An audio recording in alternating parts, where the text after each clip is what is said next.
such a long gap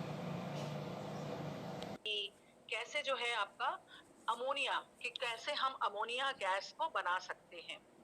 ammonia gas को test time बेटा हम थोड़ा सा अभी और सोच रहे हैं कि हमको कैसे लेना है, क्योंकि I want you all to send me the result also, I mean your test material also. तो उस पर हम वर्कआउट कर रहे हैं, एक दो दिन में हम क्लियर कर देंगे। आज हम और someone has changed the name, let me see the person. We have seen that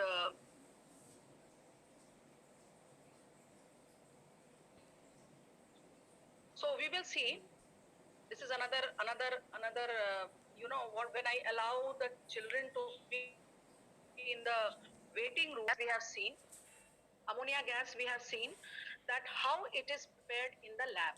How it is prepared in the lab, we have seen that first of all, when we are heating any ammonium salt with alkali, ammonium salt alkali, we can see that ammonia gas is prepared. अब ऐसे जब हम कोई salt लेते हैं और उसको जब हम रिएक्ट कराते हैं किसी एल्कली के साथ, हमें दूसरा सॉल्ट और एक इनसॉल्युबल बेस मिलता है। लेकिन जब हम when we will see that when we are taking ammonium salt, we will get salt, water, and we will get your, so we will get our this thing, ammonia gas. Now let us see that what happens when we are talking about the manufacturing of ammonia gas, then what happens, how we can do it. Children, you have to abide by the rules. You know, I cannot keep on allowing you discuss about, first of all, we will discuss about Haber's process. What is Haber's process? The manufacturing of ammonia gas with the help of nitrogen and hydrogen. Ammonia gas बना किससे है? दो gases से, एक nitrogen और एक hydrogen. What is the formula? NH3. यानी कि nitrogen is one volume and hydrogen has got the three parts. So nitrogen और hydrogen को हम लेके हम बनाते हैं ammonia gas. We will see that how we can prepare ammonia gas in our manufacturing level. This manufacturing level is called as Haber's process. अब देखो ये जो अमोनिया गैस बनता है ये आप घर में नहीं बना सकते हैं, मतलब लैब प्रिपरेशन की हम बात कर रहे हैं, कि आप इसको घर में नहीं बना सकते। जो आपको लैब में बनाना है, लैब में मैंने बता दिया है दो तरीके हैं, एक आपका अमोनियम सॉल्ट और दूसरा आप बना सकते हैं मैग्नीशियम नाइट्राइड या एल्युमिनियम नाइट्राइड के साथ। मैग्नीशियम नाइट्राइड को हम लोगों ने एक राउंड बॉटम फ्लास्क में रख दिया था और राउंड बॉटम फ्लास्क में रखने के बाद उसको जो है हम जब ऊपर से हम ट्रिकल फनेल के जरिए वार्म वाटर को ट्रिकल करेंगे तो क्या होगा, जो नाइट्राइड है, मेटल नाइट्राइड है और वाटर मिलके ये आपका बनाएगा अमोनिया गैस। तो ये दो तरीके से हम लोगों ने देखा था। Now let me close down the entry, तभी से ये जो है वो होगा, ये बहुत तो let us see the Haber's process को हम देख रहे हैं कैसे हम पहले वो करेंगे। देखो ये दिस इज हेबर्स प्रोसेस। यहाँ पे मैंने इस तरीके से ब्लॉक्स करके आपको बताया है। ये जो ब्लॉक करके बताते हैं इस प्रोसेस को हम बोलेंगे, इस तरीके से दिखाने को हम बोलेंगे फ्लो चार्ट। ये फ्लो चार्ट एक्चुअली ये जो हेबर्स प्रोसेस है, ये जो मैन्युफैक्चरिंग है, ये आप घर पे नहीं करते, ये आप कहाँ करते हैं, इंडस्ट्रीज में करते हैं। तो बड़ी बड़ी 60-60 फीट, 80-80 फीट या 100-100 फीट की बड़ी बड़ी कंटेनर्स होती हैं, मशीनें होती हैं। जहाँ अमोनिया गैस अगर बनता है, अगर आप चले जाओगे कहीं पे, आपका जहाँ पे इंडस्ट्रीज लगी हुई है वहां देखोगे तो दूर से ही तुमको दिखेगा करीब 100-100 फीट की बड़े बड़े रेडियस वाले बड़े बड़े कंटेनर्स बने हैं, टंकियां बनी हुई है। तो यहाँ पे आपको स्ट्रक्चर बहुत ज्यादा इंपॉर्टेंट नहीं है। व्हाट इज इंपॉर्टेंट कि आप पहले क्या लेते हैं। तो ये जो पहला है ये आपका this is called as compression pump. ये कंप्रेशन पंप में हम क्रिएट करते हैं प्रेशर। कितना प्रेशर अब हमको चाहिए उस हिसाब से हम प्रेशर क्रिएट करते हैं। यहाँ पे दो गैसेस को we will allow to enter. One is nitrogen and the second gas we allow is hydrogen gas. Nitrogen and hydrogen, because NH3 is the formula, therefore 1 volume of nitrogen we will allow and 3 volumes of hydrogen. Now the question arises, do we allow any type of nitrogen gas? No, we have to take pure quality of nitrogen gas. So कौन सा हम allow करेंगे? The nitrogen gas which is obtained by distillation, liquefaction and distillation of air. क्या होता है distillation and liquefaction of air? क्या है? This is when we take air and under high pressure we cool it down and we burn it into water form, liquid form. तो air आपका liquid form में आ जाएगा.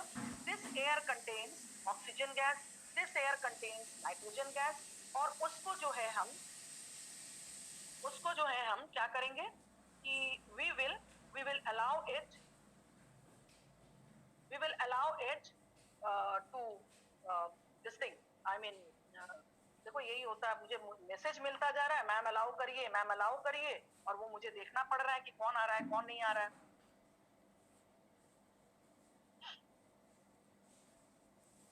Just hold on please. ये आपका nitrogen जो हमें मिलेगा वो लिक्विफैक्शन और डिस्टिलेशन ऑफ एयर से। Ma'am the screen is frozen now, it is okay. Hydrogen gas जो हमें मिलेगा, hydrogen gas will be there, you will get by Bosch process. ये बॉश प्रोसेस कहाँ पढ़ा है आप लोगों ने? ये बॉश प्रोसेस आप लोगों ने पढ़ा है जब क्लास 9th में आपको वाटर चैप्टर, हाइड्रोजन चैप्टर जब आप पढ़ रहे थे तब आपने बॉश प्रोसेस पढ़ा है। यानी कि this will be also asked what is the source of nitrogen gas and what is the source of hydrogen gas. Compression pump में वी विल क्रिएट प्रेशर, अब वो हम अभी बाद में आएंगे। कंप्रेशन पंप में जब हम दोनों गैस को हमने हाई प्रेशर पे इसको एक्वायर कर लिया, फिर ये नाइट्रोजन और hydrogen will be passed to next chamber which is called as catalytic chamber. This catalytic chamber will be heated. पहली बात तो इसको टेम्परेचर देना होगा, कितना टेम्परेचर वो भी अभी हम बाद में बताते हैं। और इसमें हमको कैटलिस्ट लेना होगा। कौन से catalyst? That also I am going to tell you. After that this nitrogen and hydrogen undergo, it will form ammonia gas. Only 60% of nitrogen and hydrogen will be forming ammonia gas. Rest will remain in the form of free gas. यानी nitrogen भी रहेगा। The mixture of gases will contain nitrogen, hydrogen as well as ammonia gas. This ammonia gas will be taken to the third chamber and then this will be condensed either by in liquefied form or it will be dissolved in the water. अब आप आइए कि what are we going to do? Now, first of all, we will take nitrogen and hydrogen gas compression. What happens कि you require a very very high pressure. अब ये high pressure की क्यों जरूरत होती है? High pressure की इसलिए जरूरत होती है क्योंकि यहाँ पे if you notice the equation, 1 volume of nitrogen और 3 volume of hydrogen हम ले रहे हैं। एक वॉल्यूम नाइट्रोजन का, 3 वॉल्यूम इसका, 1:3 रेशियो। दोनों रिएक्टेंट्स को अगर वॉल्यूम वाइज मिलाते हैं तो क्या बनता है? ये बनता है 4 वॉल्यूम्स ऑफ द रिएक्टेंट। लेकिन जब हमें ये मिलता है N2 + 3H2 we get to NH3। यहाँ पे जो हमें मिलता है आपका जो प्रोडक्ट मिलता है वो सिर्फ 2 वॉल्यूम मिलता है। तो टोटल यहाँ पे हम रिएक्टेंट्स ले रहे हैं 4 वॉल्यूम और यहाँ पे जो प्रोडक्ट मिल रहा है वो सिर्फ 2 वॉल्यूम मिल रहा है। तो there is a drop in the volume. तो ये जो ड्रॉप होगा इसकी वजह से प्रेशर जो है बहुत ज्यादा गिर जाएगा। आप ले तो रहे हैं ज्यादा और सामान बन रहा है बहुत कम और गैसियस फॉर्म में बन रहा है, तो प्रेशर आपका बहुत ज्यादा कम हो जाएगा जिसकी वजह से ये रिएक्शन रिवर्स कर जाएगा, वापस चला जाएगा। जो NH3 बना है वो फिर से वापस N2 और H2 बन जाएगा। So therefore we need to maintain a very very high pressure, nearly 200 to 900 atmospheric pressure. अब कभी हम 200 एटमॉस्फेरिक प्रेशर भी ले सकते हैं और 900 एटमॉस्फेरिक प्रेशर। अब जो बहुत ही बड़ी बड़ी मशीनें हैं जहां पे इंडस्ट्रीज में बहुत ज्यादा पावर है, depending upon their containers capacity,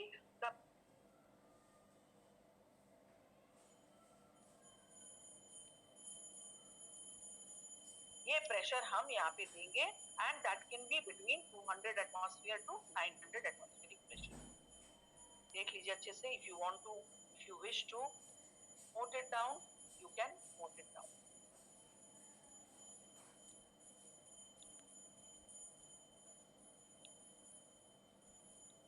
Okay, now next is your catalytic chamber. Now in this catalyst we will take the catalyst.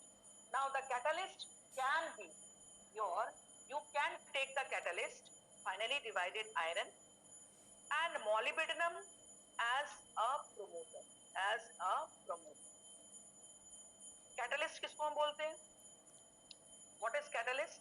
The substance which alters the rate of the reaction.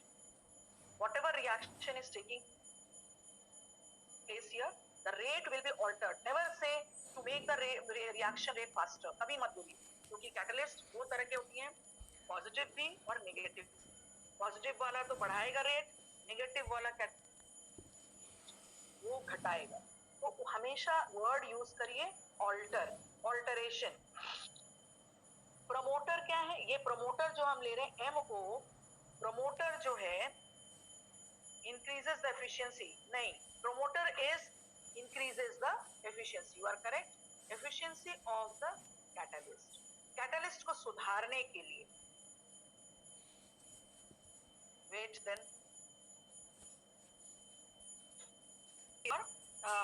4 volume and whatever we are taking, whatever we are getting the product, that is 2 volume, so there is a decrease in the volume. Product हम लोग ले रहे हैं, product हमको मिल रहा है सिर्फ 2 volume और जो हम रिएक्टेंट्स ले रहे हैं वो 4 वॉल्यूम। तो एज अ रिजल्ट क्या हो रहा है कि आपका प्रेशर ड्रॉप हो रहा है, इसी वजह से हमको प्रेशर यहाँ पे हाई रखना पड़ता है। सेकेंड केस में हमने यहाँ पे फाइनली डिवाइडेड हमने कैटलिस्ट लिया जो आपका इस रिएक्शन रेट को इफेक्ट करेगा, और मॉलिब्डेनम लिया प्रमोटर। ये प्रमोटर क्या करेगा? इसकी एफिशिएंसी को बढ़ाएगा। There is another choice of catalyst also and this is actually your ferric oxide. Ferric oxide लिख लो कहीं पे, Fe2O3। इसके बदले में ये पूछ सकते हैं कि which is the other category, Fe2O3 ferric oxide, और इसके लिए जो आपको प्रमोटर चाहिए होगा वो होगा K2O। लिखो, all of you should write down, K2O 1%, Al2O3 3%. There is a mixture of two promoters, K2O और Al2O3, ये आपका promoters हैं, ठीक है। बट सबसे ज्यादा जो है that is a better, you remember that is a better catalyst, but this is most popularly used. This is finally divided and molybdenum. MO is the symbol of molybdenum promoter. Now what is the temperature? I said ferric oxide Fe2O3 is you can use as catalyst, and the promoter you can use K2O 1% and Al2O3 3%, mixture of two promoters. Okay, now let us see what happens the next. So here the temperature is maintained between 450 to 500 degree Celsius. इसको हम बोलते हैं optimum temperature. Optimum word का मतलब होता है एकदम just. जैसे आप कोई भी अगर पिज्जा बनाते हो या आप पिज्जा बना रहे हो या आप डोसा बना रहे हो, आपके तवे की एक गर्मी होनी चाहिए। सिमिलरली इस प्रोसेस के लिए जो ऑप्टिमम टेम्परेचर है वो 450 से 500 डिग्री सेल्सियस। अगर आपने 450 डिग्री सेल्सियस कर दिया, इससे नीचे रखा, तो रिएक्शन ही नहीं होगा। ये रिएक्शन होगा ही नहीं जो रिएक्शन आपका बन रहा है। 500 डिग्री से ऊपर आपने टेम्परेचर ले लिया तो ये फिर से रिवर्सिबल रिएक्शन हो जाएगा, यील्ड आपका बिल्कुल उलट जाएगा। यहाँ 450 से नीचे रखेंगे तो अमोनिया बहुत कम बनेगा, yield will be very very less. But when you are taking when you are taking more than 500 degrees Celsius, 500 degrees Celsius, what happens? The reaction rate becomes reversible. Now, here you can see 2NH3 plus some heat is evolved. This is 22,400 degree Kelvin. इतना temperature आपका निकलता है. Therefore, ये जो catalytic chamber में जो शुरुआत में आपको कैटलिस्ट को गर्म करने के लिए ये टेम्परेचर चाहिए, थोड़ा सा हीटिंग चाहिए इनिशियल स्टेज पे, but later on you don't have to heat it. Why? Because already the heat is given out. सारा रिएक्शन यही हो रहा है, तो हीट आपका निकलता है, तो which that heats up the incoming gases. Initial heating is why. ये भी क्वेश्चन पूछेगा, why? Because the reaction is exothermic. Now what happens? Whatever amount of N2 and H2 you are taking, suppose 1000 cc you are taking, only 60% ammonia gas will be prepared. Rest 40% will be not, it is unreacted, and 60% of ammonia gas. This will be taken to the next chamber, that is a condenser, and this is unreacted ones, which is not reacted. This will get back to the first chamber, that is compression pump, for recycling.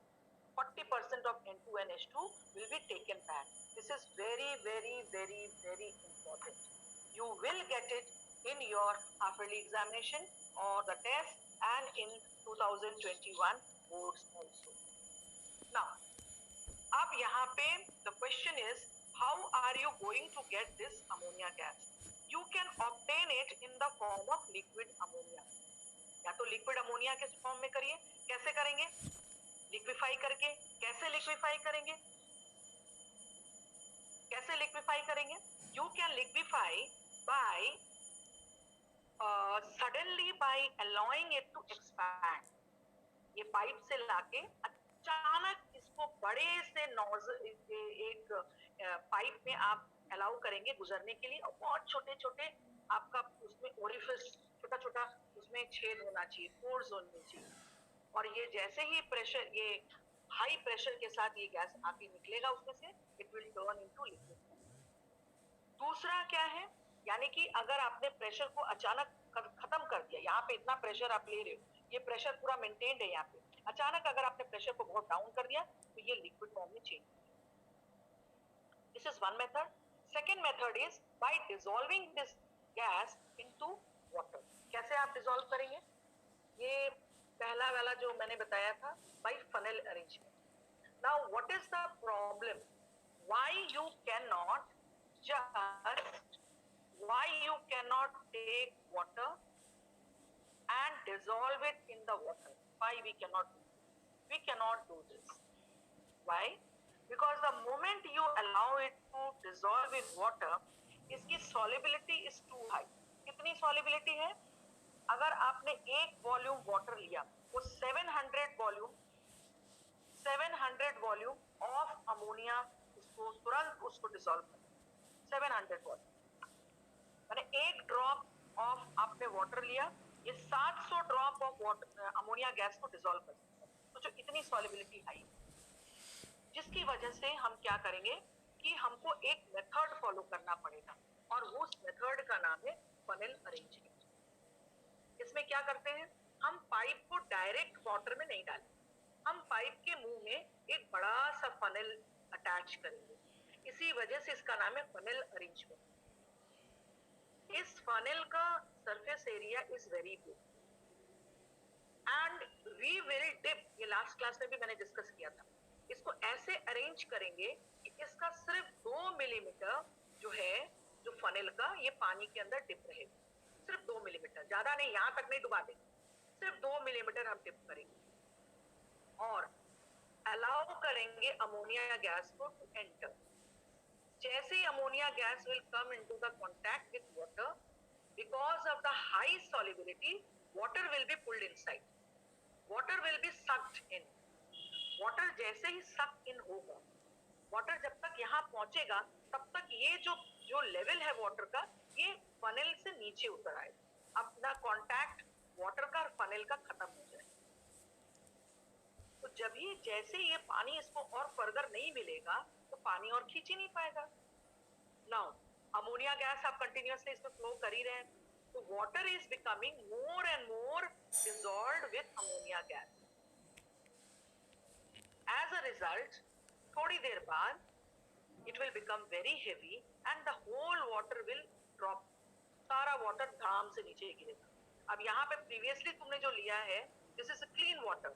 अब जो पानी गिर रहा है ये clean water में ये alkaline water गिर रहा है, क्योंकि अमोनिया वाटर के साथ मिलके यहाँ पे NH4OH बना है, which is alkaline in nature. तो ये वाटर अब प्योर वाटर नहीं रह जाएगा. This will turn into alkaline. As a result जैसे पानी गिरेगा, this will again get back into condition A. यही condition A.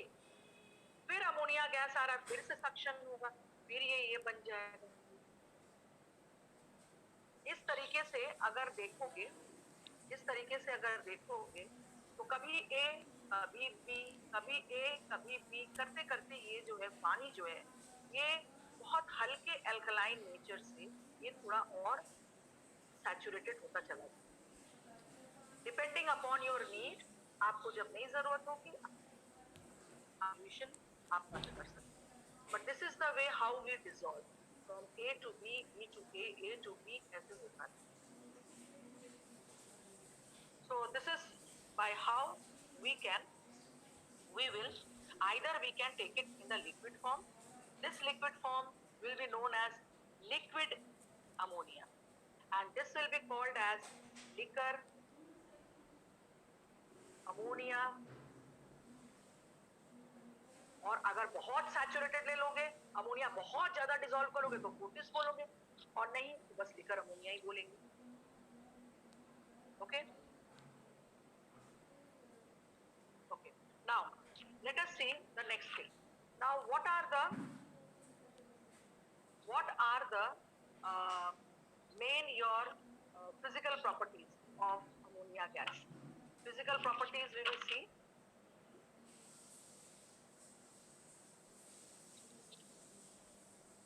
See children, I would like to share a problem. You know what is happening every day when I am taking a class?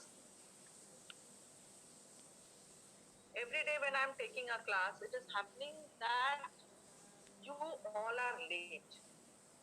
I get bugged. You know that by 12 o'clock your classes start.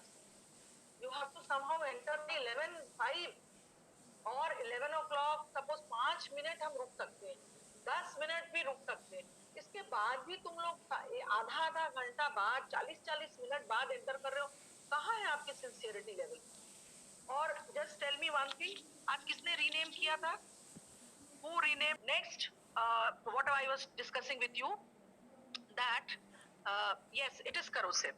All these alkalines, they are corrosive. लेकिन ये corrosive का मतलब आपकी skin को ये rough कर देता है.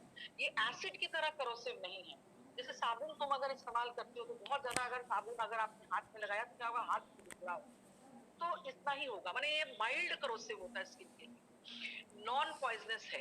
लेकिन इसका जो एटमॉस्फेयर में अगर तुम किसी को अगर बोलोगे कि सांस ले लो, तो ये जो है आप वो व्यक्ति को दिक्कत हो जाएगी, क्योंकि उसका पूरा विंड पाइप जो है वो अल्कलाइन हो जाएगा, पूरा करोड कर देगा, जिसकी वजह से उसको फर्दर प्रॉब्लम होगा एंड ही में it may be fatal. Otherwise ये नॉन पॉइजनस है.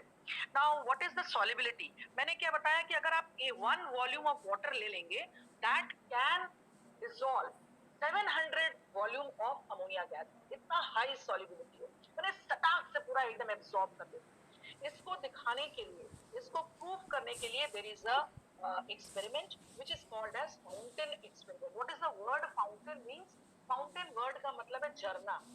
तो ये फवारे की तरह, फवारे की तरह जो है ये हम एक्सपेरिमेंट तो करते हैं, और यही सेम एक्सपेरिमेंट हम HCl में भी करेंगे.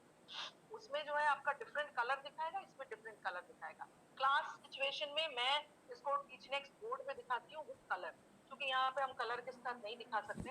तो यहाँ पे देखिए क्या करेंगे कि हम जो है एक राउंड बॉटम फ्लास्क लेंगे, और इस राउंड बॉटम फ्लास्क को हम यहाँ पे फिक्स करेंगे ये स्टैंड से, और इसको जो है कॉर्क कर देंगे, मुंह इसका बंद कर देंगे. इस राउंड बॉटम फ्लास्क में हम अमोनिया गैस को भर देंगे, पूरा पूरा पूरा भर देंगे। छोटा सा एक ड्रॉपर लेंगे, फिक्स करेंगे, और एक पतली सी, ये जो है आपकी, ये कैपिलरी ट्यूब है। This is a capillary tube.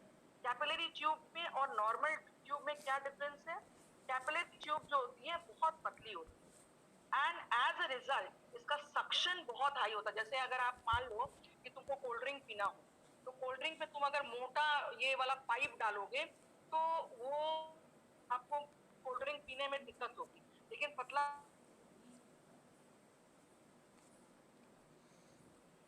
से आपका पेट्रोल खत्म हो जाए तो तुम लोगों ने देखा होगा कि पतला पाइप डालते हैं और वो सक्शन करके उसका बहुत बढ़िया वो सक करके वो निकालता है। हाँ, yes, because pressure is actually force by area. तो जो एरिया आपका कम होगा तो प्रेशर आपका ज्यादा होगा। तो इसका एरिया कम है तो pressure pressure becomes very high, and as a result the suction mechanism becomes very high. Now what we will do, that we will put this capillary tube inside a beaker, and in this beaker we will take litmus solution. तो normally जब हम उस fix जब कर लेंगे तो ये वाला जो आपका एयर, ये आपका एक ड्रॉपर हम फिक्स करेंगे। एक तो कैपिलरी ट्यूब लगा दिया, एक आपका ड्रॉपर लगा दिया। इस ड्रॉपर में पानी हो गया, भरा रहेगा, पानी भरा रहेगा। एक बार इसको प्रेस करके छोड़ दो।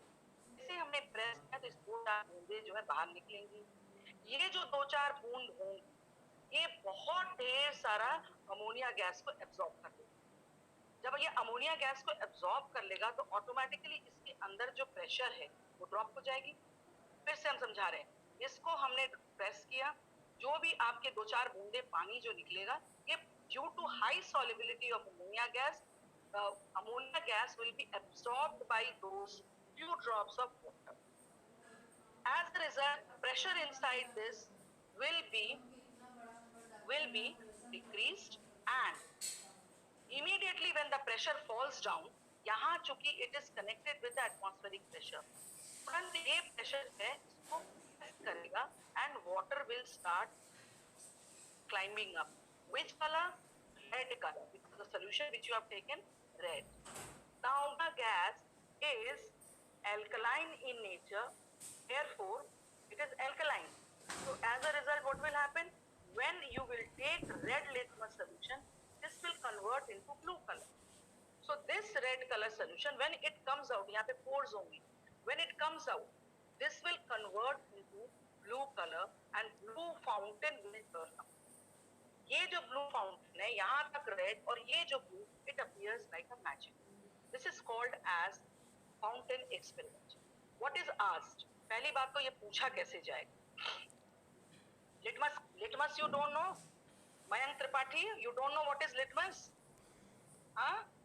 एसिड और बेस को चेक करने का method, it is a solution form. आप क्लास 6, 7, 8 में जब एसिड और बेस को पढ़ते हो तो क्या पढ़ते हो? लिटमस पेपर से हम चेक करते हैं। It is an indicator, it is a solution which indicates that what is yes, it is made up of lichen and all the vegetable colors are present, and it indicates whether a particular material is acid or base. So red litmus converts into blue color when you take a base. Blue and base, always remember. And blue litmus changes into red color when you take acid, just to oppose it. So what happens? This red solution climbs up. Because the gas is alkaline in nature, it converts into blue color. So the fountain appears like blue. Just okay. Now, so this is fountain experiment. So what is asked? It will be asked that what is the purpose of this fountain experiment? The purpose of the fountain experiment to prove that ammonia gas is highly soluble in water.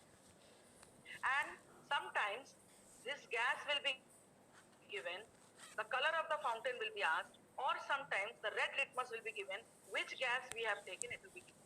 If you are taking red color litmus solution, definitely it will be ammonia gas, क्योंकि red changes into blue color. तो ये सब चीजें इस तरह से ये बनी हुई रहेंगी और आपको ये पूछा जाए, ये रेड ले रहे हैं तो ये कौन सा गैस ले रहे हैं या कौन सा कलर का वो निकलेगा, इस तरीके से आपका no Purpose will be never that it shows. This is, we are not checking. Fountain experiment purpose is only to show that ammonia gas is highly, highly soluble in water. You cannot say that we are showing it that ammonia gas is alkaline in nature. You cannot show that. Now let us see the your other things.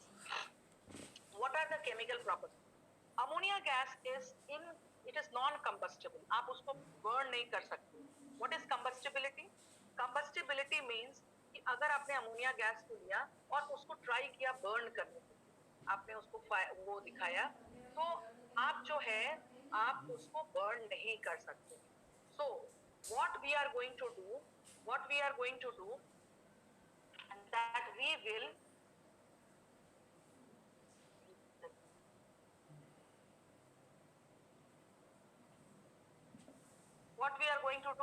that we will try to burn it in the atmosphere of oxygen. तुम्हें पता है कि किसी भी चीज को burn करने के लिए हमें ऑक्सीजन की जरूरत चाहिए. तो नॉर्मल एयर में ऑक्सीजन की मात्रा कितनी होती है? 1/5 पार्ट, यानी 20%. तो हम देखेंगे कि नॉर्मल एयर में क्या ये जो है आप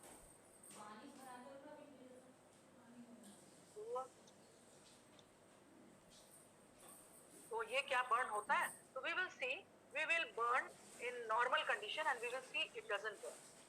फिर हम लोग क्या करेंगे कि हम लोग कोशिश करेंगे कि विदाउट कैटलिस्ट इसको बर्न करें. तो there are two burning methods. Burning को हम कंबशन भी बोल सकते हैं और ऑक्सीडेशन भी हम बोल सकते हैं बर्निंग. तो combustion will be of two types. एक होगा नॉन कैटालिटिक और एक होगा कैटालिटिक. नॉन कैटालिटिक जहां हम कोई भी कैटलिस्ट यूज नहीं कर रहे हैं. कैटालिटिक यानी कि हम जहां प्लैटिनम का यूज कर रहे हैं. तुम्हारे किताब में the pictures are different. Purposely I have taken different pictures so that you are aware of this picture also. See here what we are taking. We will see how ammonia can burn without a catalyst. How it burns, we will see. There is a container. This container, there is a tube. This will allow oxygen gas when we will want, and this will allow ammonia gas when we will want. First of all, and there is a padding of ammonia, this cotton wool. इस तरीके से हमने arrange किया है.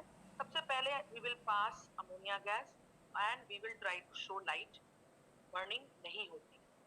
समझो, ammonia gas हमने पहले लिया और उसको हम कोशिश करेंगे कि बर्न हो, तो वो बर्न ही होगा.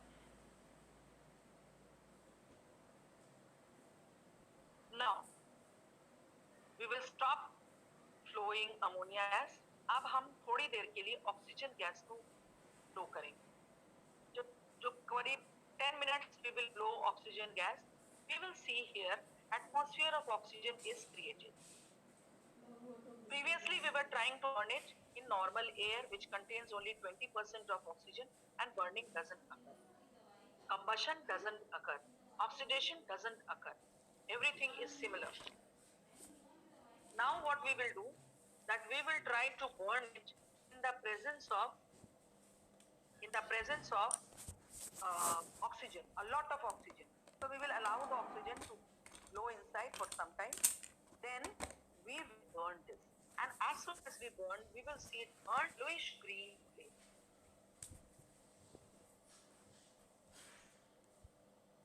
4NH3 plus 3O2, this is excess of oxygen we are taking.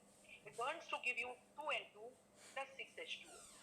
This nitrogen burns with greenish, yellowish green flame.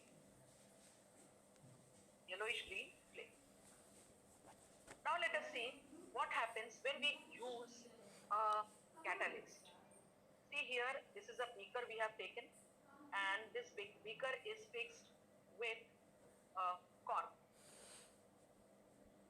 In center we have taken wires, 2 electrodes. This is positive end, this is negative. At the end of this we have taken platinum. This is actually a catalyst. Here, for incoming oxygen and ammonia, we have taken a tube, and for outgoing gases also we have taken another tube. We will allow both gases to enter, or in the presence of catalyst, burning will occur. Now, first of all, what we have to do, that this catalyst should be at a very high temperature, 800 degrees Celsius. Now, when it burns, when it gets the 800 degrees Celsius platinum present among it, this ammonia and oxygen will combine and it will give you 4NO. This is called as nitric oxide. This nitric oxide will come out and it will combine with oxygen and it will become nitrogen dioxide, whose color is reddish. तो देखो यहाँ पे, जब when we are doing non-catalytic oxidation, the product is nitrogen gas and it burns with yellowish green flame. And when we are taking a catalyst, which is platinum, and the temperature here we are maintaining 800 degrees Celsius, the product is nitric oxide, finally nitrogen dioxide, and the color is reddish brown. So this is very, very, very important. This is actually, you can call it as a combustion or you can call it as oxidation. Oxidation of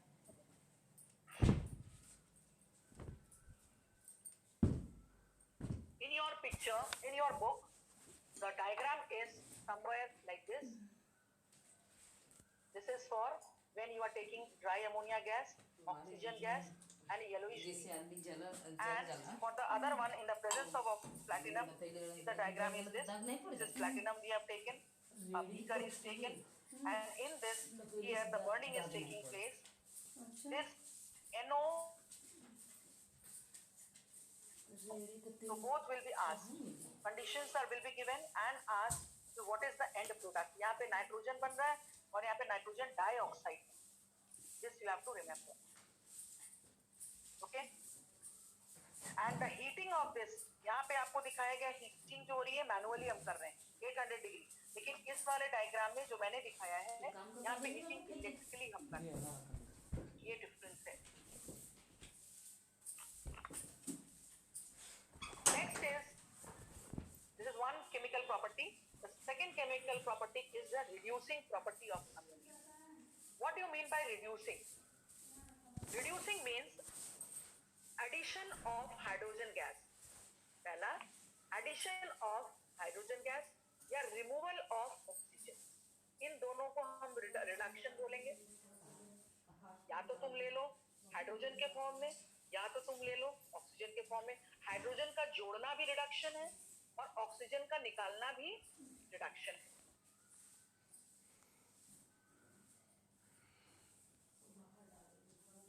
So, first of all, we will see by removal of hydrogen gas into chlorine, how to do it. So, chlorine, we will take chlorine gas. तो दो conditions है. एक तो हमने जब chlorine gas को access में लिया तो अमोनिया गैस लेंगे और क्लोरीन गैस को एक्सेस में ले लेंगे. So we will find that you get HCl, this is hydrogen chloride gas, and NCl. What is the name of this gas? Nitrogen trichloride. This is a oily liquid which is highly explosive. This is very, very, very important. When we are taking chlorine gas in excess, and this reaction shows the reducing property of ammonia. यहाँ पे क्या हो रहा है? देखो ये nitrogen, ये जो हाइड्रोजन है ये जुड़ रहा है क्लोरीन के साथ. तो this is a reducing property of ammonia. Hydrogen इससे जुड़ रहा है, हाइड्रोजन इसमें से निकल के इससे जुड़ रहा है. So this is addition of hydrogen to chlorine. Second is, इसमें second condition is when you are taking ammonia gas in excess. Here you have taken chlorine gas in excess. The product is HCl and NCl. But when you are taking ammonia gas in excess, that is 8NH3, 3Cl2, reactant same है. अभी इसमें आपने ये ज्यादा लिया है, इसमें ये आप ज्यादा लिया. Then your product will be different. Then you get 6NH4Cl and nitrogen gas.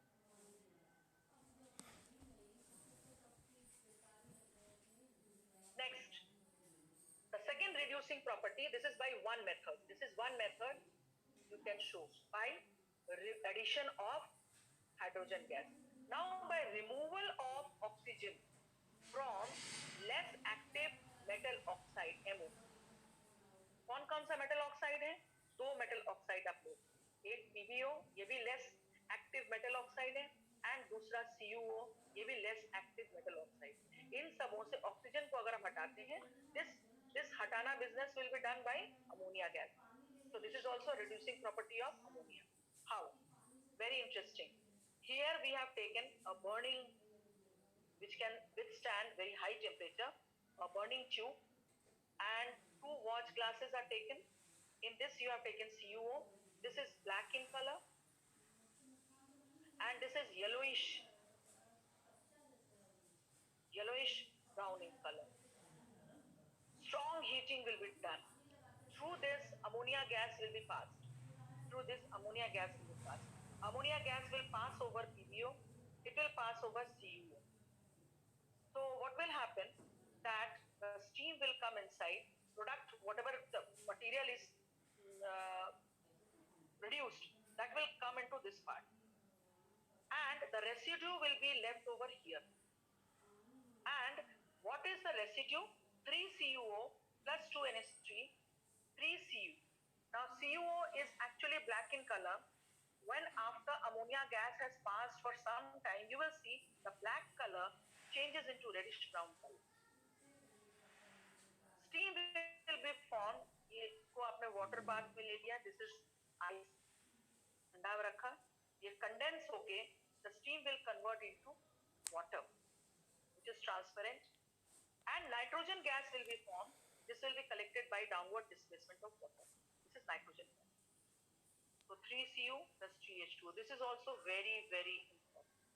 Similarly, 3PbO, which is yellowish brown in color, it converts into 3Pb, which is pale white residue, 3H2O and N. Now, how will you test? How will you test ammonia gas? How will you test?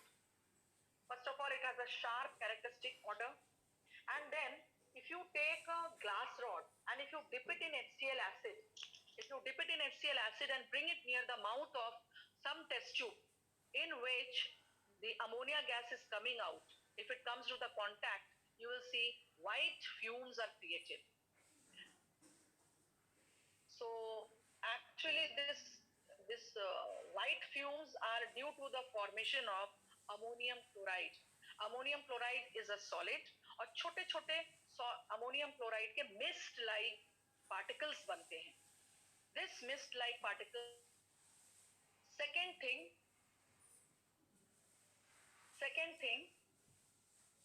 that how can you test ammonia gas otherwise? Nessler's reagent. The formula is K2HgI4.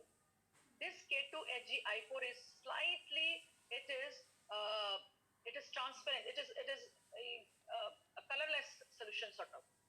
Now, when ammonia gas is passed through it, then it gives a brown precipitate.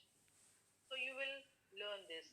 Children, uses you will learn on your own. What are the uses? That is, and what advantage does ammonia has as a refrigerant? This also you will do on your own. Next class, I will take the next thing. Now, what is your test? What about your test? Stoichiometry also today's your, I'm giving you the material. You will do stoichiometry. Now, something regarding your practicals. Whatever practical I have given you, first of all, I have told you that the common index, you will write down the aim, you will write down in the center of the page. So after writing 7 experiments, next page, in the center you will write down, the common aim, then you will write down the 8th experiment. And you will make the columns. The pattern of this writing 8th experiment is different from all the 7 which you have done. So don't follow that. So you just follow whatever I am giving you, the same way. So after 8th, you will do 9th and 10th. Now, ammonia chapter is over. You will be preparing for stoichiometry very, very nicely. I will give you the questions.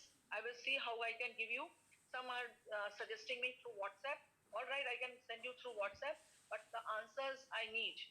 So through email or something like that, because all are not having the similar this thing.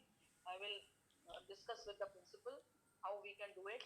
I am finding that some of you are joining the class and after some time you are leaving.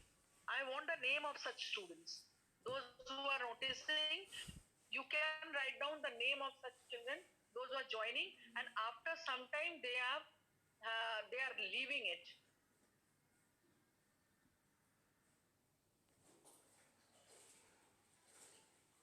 Okay, I want to know the name.